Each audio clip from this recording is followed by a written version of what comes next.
Ok, bon, bah, je suis ravi d'être parmi vous. Je suis ravi aussi d'avoir quatre compères dans Partner in Crime pour ce sujet. Du coup, pour l'occasion, j'ai mis un pull kitsch. Je me suis dit, je vais faire un peu Anne Sinclair à 7 sur 7. Voilà, je vais jouer le jeu. Voilà, on est parti pour trois quarts d'heure de réflexion, d'analyse, de projection autour de ce vaste sujet qui est le kitsch. Donc le pitch du kitsch, comme dans l'annonce, c'était le, le retour du kitsch. Alors est-ce qu'il est vraiment parti? Est-ce qu'il revient? Je me suis fait des petites anti-sèches, hein, parce que on va sortir de notre zone de confort. Voilà, le truc que je voulais faire en préambule, c'était de lire la définition du kitsch, hein, parce qu'on a chacun un peu son opinion. Voilà, donc c'est pas très long, mais le kitsch, c'est l'accumulation et l'usage hétéroclite dans un produit culturel de traits considérés comme triviaux, démodés ou populaires. Son emploi implique donc nécessairement un jugement de valeur et la norme qu'il conditionne. Bon, alors je me disais, quand on pense au kitsch, on pense tout de suite boule disco, nain de jardin, Dubaï, Las Vegas, Tony Duquette et les tuches. Donc on va faire un petit tour d'horizon avec nos amis pour voir si ça se confirme ou pas.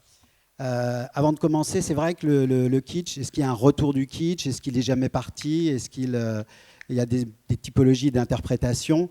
Je voulais faire un petit point avec Jean-Philippe, notre érudit de service.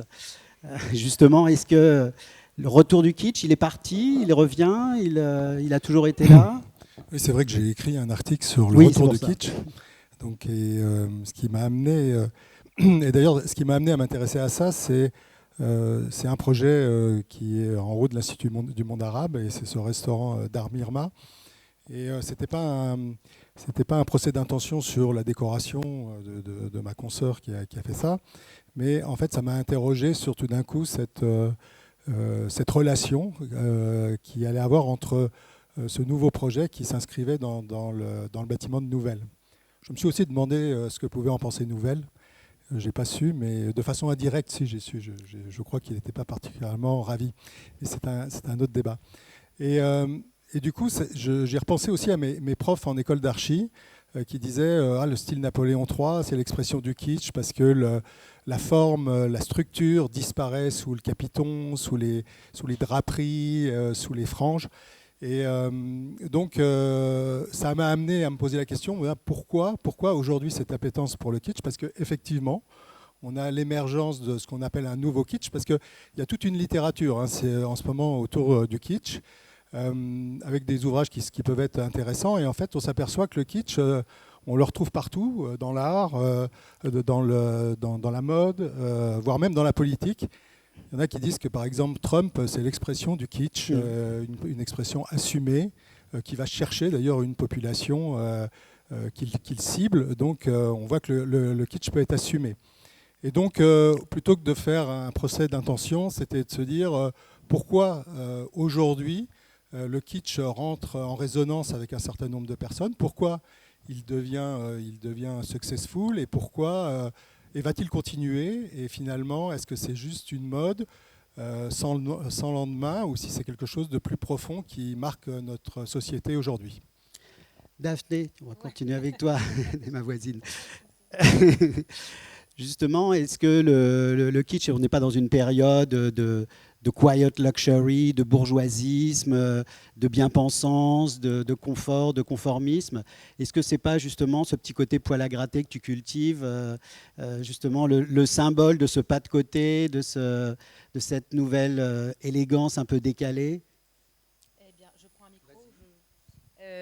Effectivement, moi j'ai eu une première période très conventionnelle.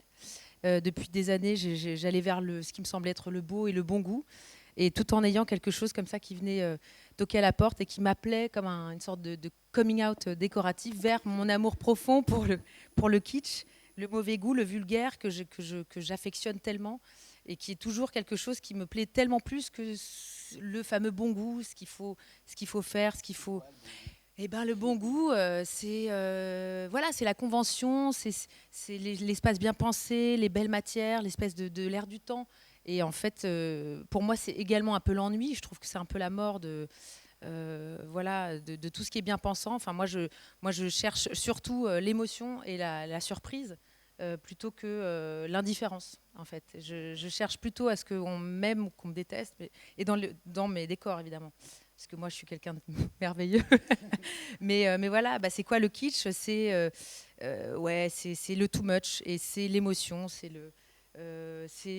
moi, j'ai dessiné une fresque avec des seins et des fesses qui s'entremêlent dans un lieu festif à Paris, qui n'était pas du tout normalement quelque chose qui était consensuel. Mais moi, j'aime bien ça. Je trouve que c'est beau. C'est ma vision du beau. Ça manque, d'après toi, justement, ces effets de surprise, ces pointes d'ironie iconoclastes.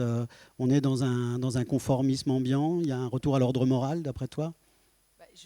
J'apprécie par ailleurs, paradoxalement, le beau chez les autres. Je constate le beau, c'est-à-dire que ça me saute aux yeux, mais c'est pas moi ce qui me vient.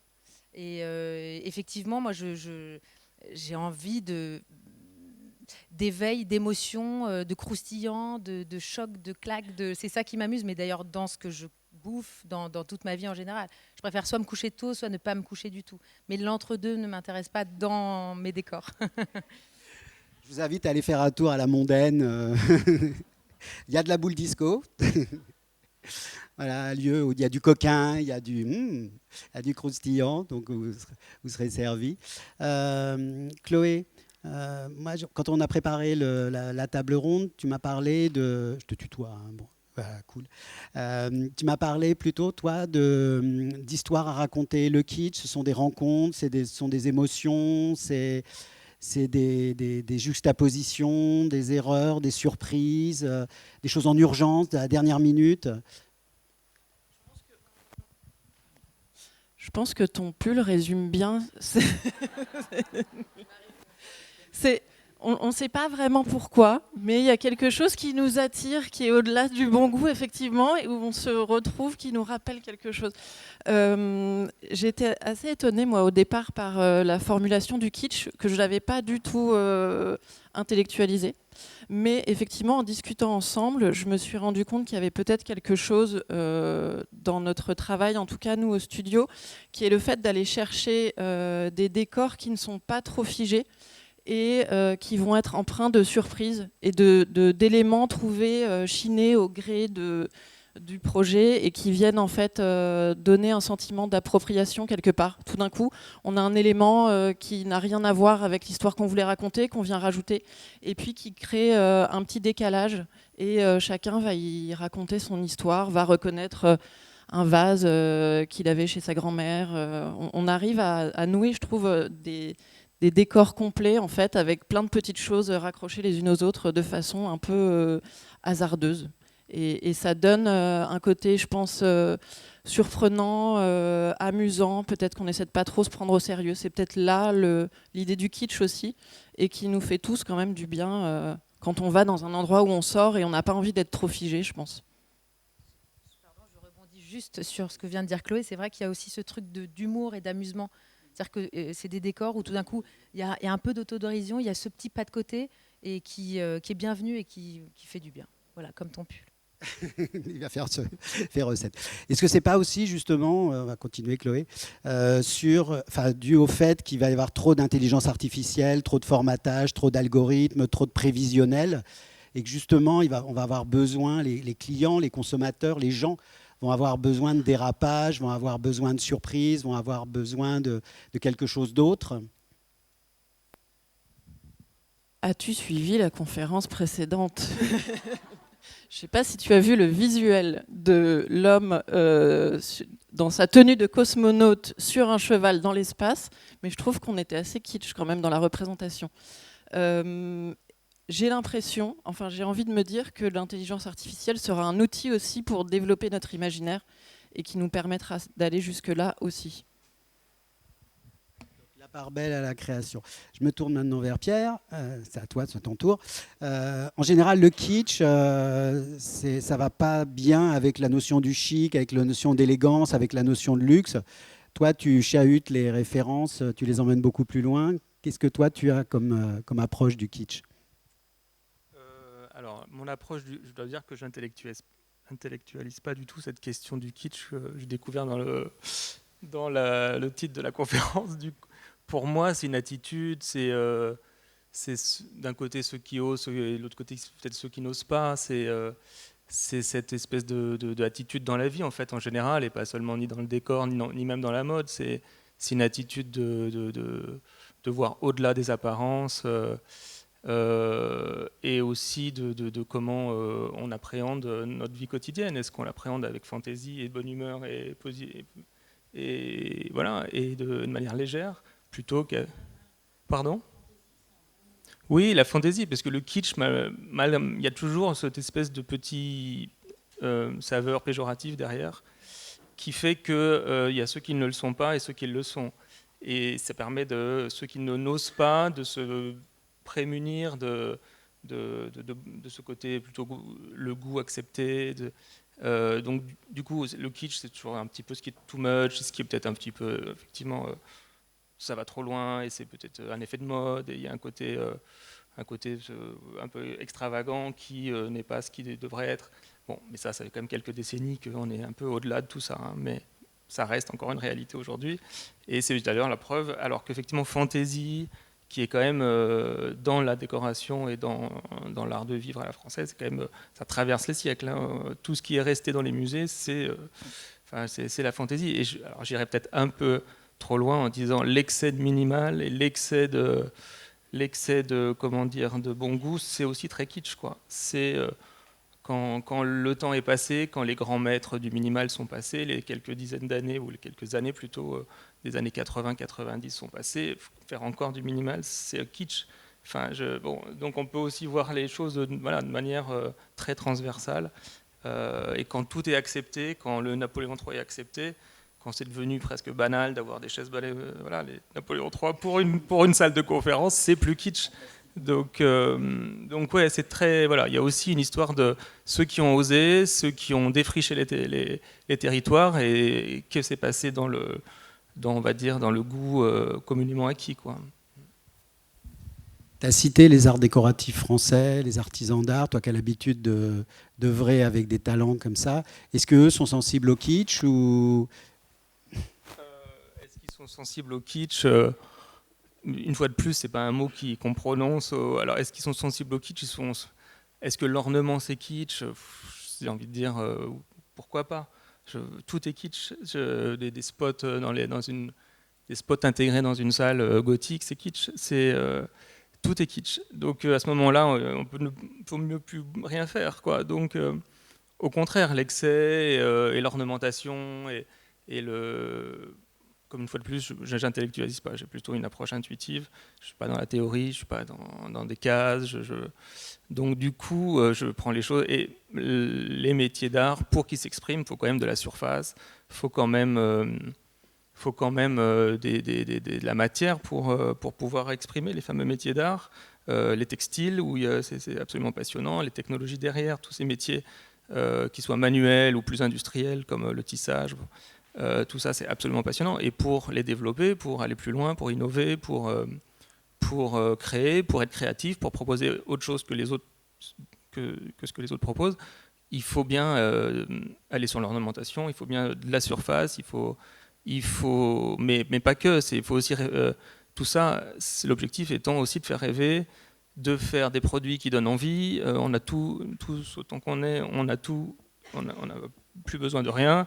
On a juste besoin d'émotions et d'expérience, et éventuellement de se faire plaisir, de se rassurer, d'être bien chez soi. Bon, donc il faut trouver des nouveaux territoires d'expression, et les métiers d'art en font partie, et donc créer, je passe par l'ornement, mais c'est pas que l'ornement, c'est les textures, c'est les formes, et donc dès qu'on va faire 3 traits, c'est kitsch, quoi. C'est forcément parce qu'on va au-delà de juste la ligne droite. Jean-Philippe, est-ce que c'est pas aussi le kitsch, l'expression d'un certain art de vivre à la française, ou d'une certaine French touch, cette impertinence, cette pointe de fantaisie? Est-ce que ça nous est pas propre?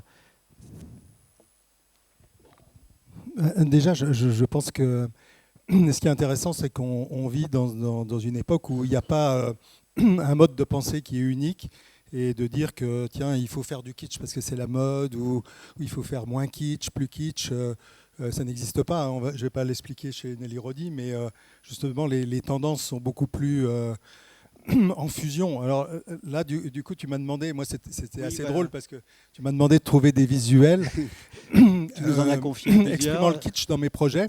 Et c'est vrai que moi, je me revendique pas du kitsch, mais du coup, j'ai ressorti ça qui est déjà ancien, le Molitor avec une Rolls-Royce qui est taguée au milieu du lobby. Donc je me suis dit, bah, tiens, oui, ça finalement c'est assez kitsch. Je pourrais donc te le mettre en exemple.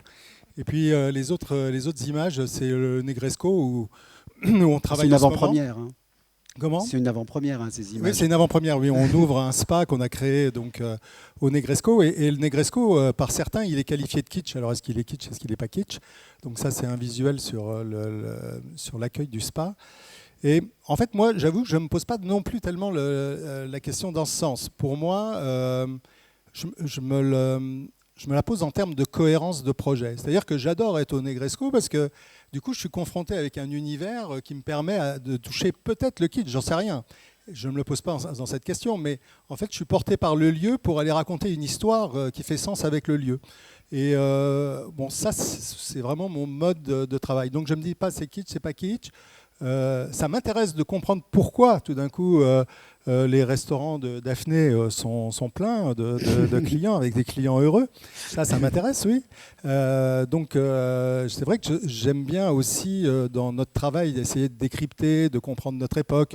Moi, je suis persuadé que, en fait, on est des espèces d'émetteurs, c'est-à-dire qu'on capte quelque chose qui est dans l'air ambiant, on le retranscrit, on le matérialise dans le projet, et finalement, le projet va avoir du succès si tout d'un coup, cette mise en perspective de quelque chose qui était dans l'air du temps se retrouve et parle aux gens. Donc ça m'intéresse, mais voilà, moi, je suis pas doctrinaire dans un sens ou dans l'autre. Par contre, j'aime que pour moi, la quête de sens est importante. Donc c'est pour ça que dans le projet de nouvelle, j'aurais jamais fait. Ça, par contre, ça, c'est sûr que j'aurais pas fait un restaurant comme ça, où j'aurais décliné. Par contre, j'aurais pu le faire ailleurs. Ce type d'approche, j'aurais pu le faire ailleurs. Donc, et encore une fois, on s'aperçoit qu'il y a autant de créateurs, il y a de nombreux créateurs ici, mais ce qui est intéressant, c'est que finalement, chacun va avoir sa méthode, et puis après, ça va être décrypté par le studio Nelly Rodi pour nous dire finalement si on est dans la bonne voie ou si c'est kitsch ou pas. Est-ce que le kitsch de demain, il va être digital, il va être numérique, avec toute cette jeune génération nourrie aux écrans rétroéclairés et à l'intelligence artificielle ?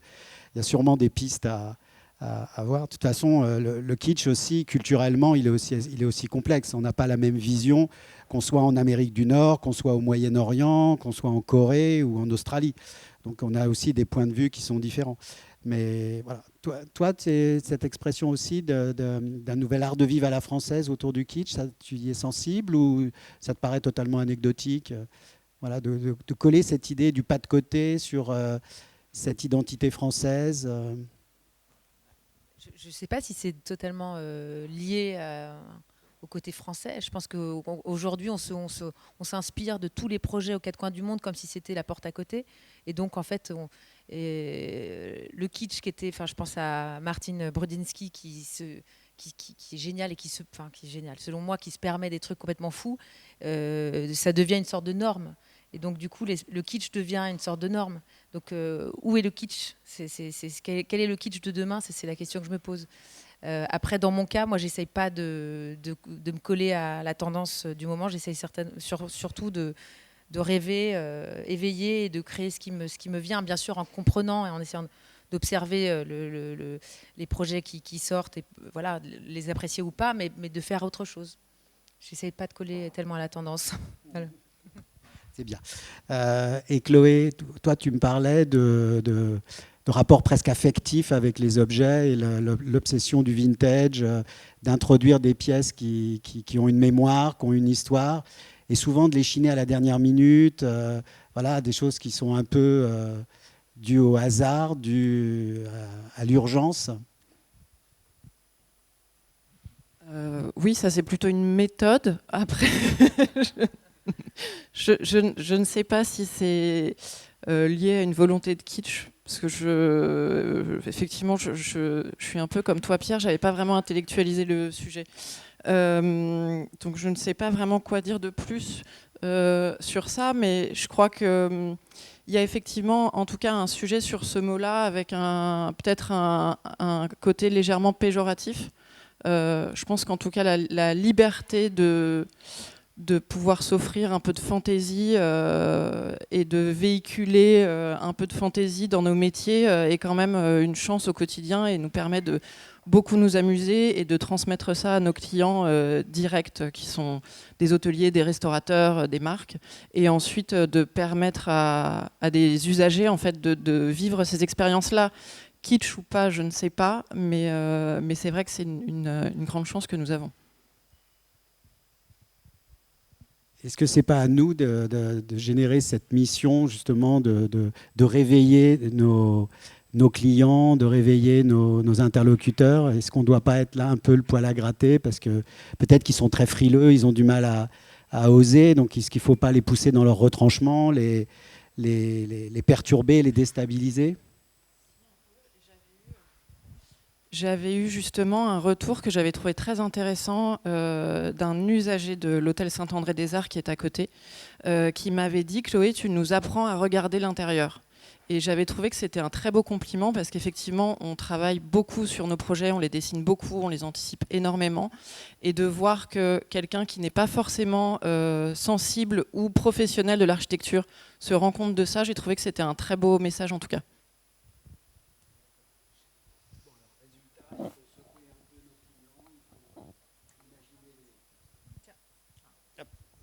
Il faut imaginer les projets dont on va avoir envie, dont on sera fier de réaliser.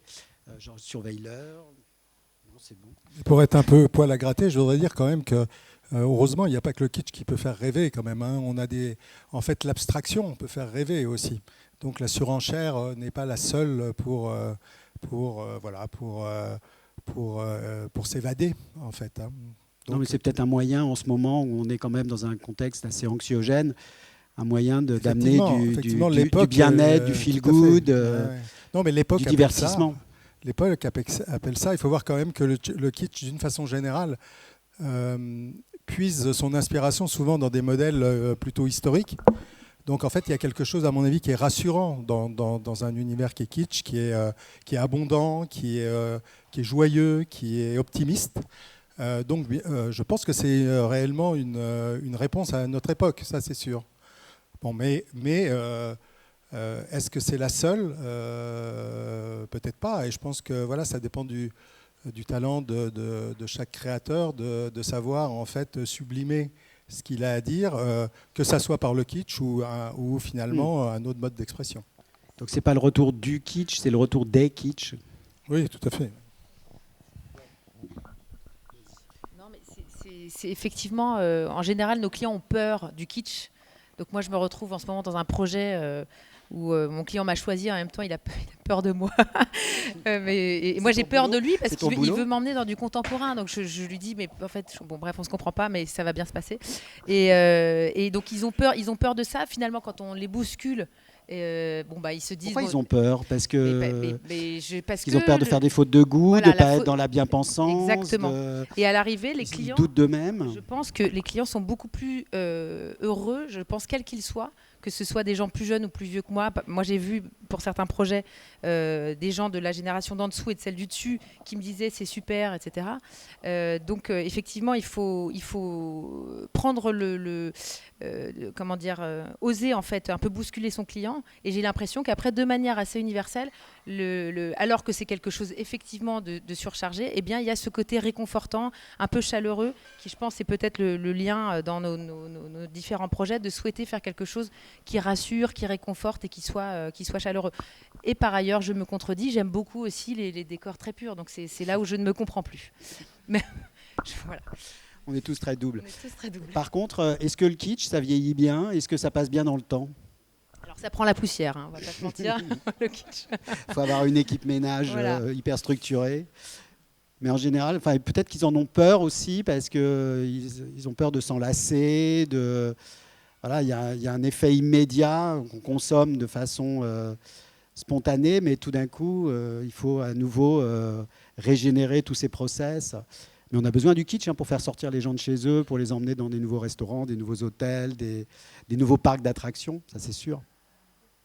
Voilà, Après, il y a des facteurs économiques aussi. C'est-à-dire que, par exemple, je ne crois pas qu'on revienne demain au minimalisme, ou alors ce sera un autre minimalisme. Tout à l'heure, tu parlais du quiet luxury. Boring luxury. Ou du boring luxury. Mais, on a besoin peut-être d'un loud luxury. Oui, il y en a plein. Par exemple, de faire un projet qui s'inscrit dans un certain minimalisme, il faut que les matériaux soient beaux. Donc finalement, qu'on ait certains moyens qu'on a peut-être de moins en moins. Voilà, il y a aussi des contingences complètement économiques derrière pour nous dans notre métier. Aujourd'hui, faire quelque chose ici, c'est très simple, mais il y a une qualité de matériaux. Si aujourd'hui on doit réaliser ce type d'endroit, on ne pourrait pas le faire de cette façon-là avec cette qualité de matériaux, indépendamment du style. Peut-être qu'on a envie de mettre une énorme boule disco au milieu de... C'est un autre débat. Avec des petits sièges nains de jardin. Non, je rebondis sur le disco, parce que c'est quand même un des courants qui a complètement désamorcé la décoration kitsch, entre guillemets, même s'il y en a eu d'autres avant, mais c'est celui qui a été le plus populaire et le plus largement diffusé. Donc c'est aussi un mouvement qui a, avec les clips vidéo et la musique qui allait avec, qui a complètement désamorcé et qui est accepté par le plus large public. Donc c'est aussi pour ça qu'on parle de kitsch, alors que c'est quand même, il y a plein de décors qui ne sont pas kitsch, qui sont attribués au kitsch. On va faire un petit tour d'horizon. Est-ce qu'il y a des questions dans la salle? Est-ce qu'il y a des remarques, des compléments d'infos, un témoignage? Si vous n'êtes pas d'accord. Julie, c'est toi qui fais. Voilà. Je me déplace vers la question.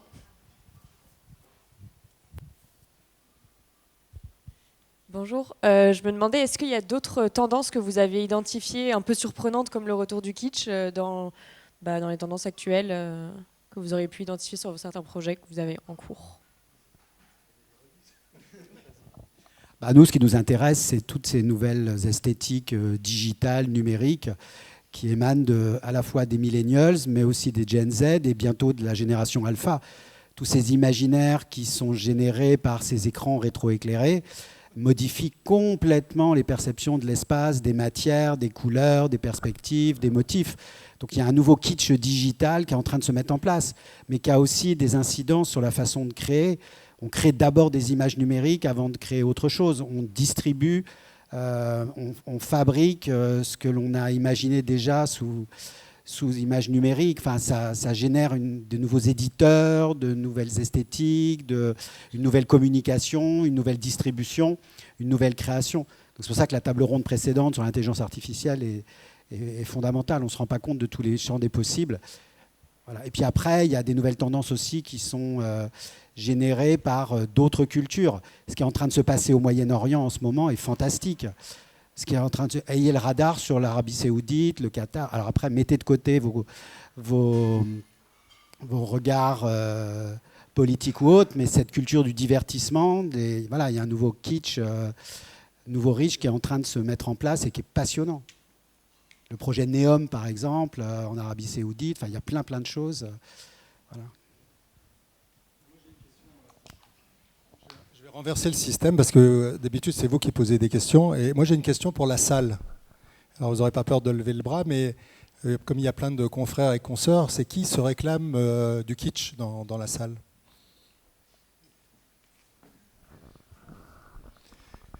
La salle est timide.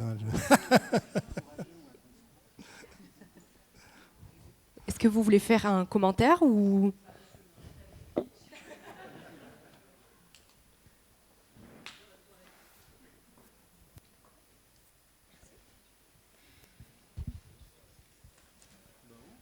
Eh bien, merci de cette discussion autour du kitsch.